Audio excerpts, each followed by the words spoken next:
چون گمراهی دو نوع هست، یا گمراهی عالمانه هست یا گمراهی جاهلانه.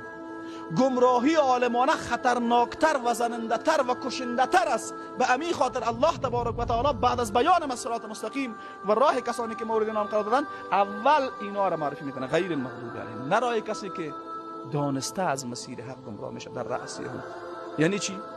اینجا یک مفهوم دیگه در ذهن انسان بیدار میشه که تنها شناخت حق کافی نیست.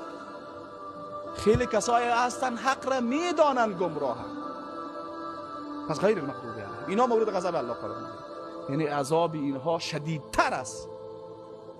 دانسته حق را نقض کردن و انسان بالفعل میبینه. غضب الله چیز کوچکی نیست که انسان بتونه ازش فرار بکنه، انسان نادیده بگیرش. غیر المغضوب علیهم، اون غضبی که انسان از اون نجات نمییابه، قسم به الله هست نجات نمییابه و پشیمانی سودی بر انسان نمیده و راه نجات نداره و راه بازگشتی هم نداره.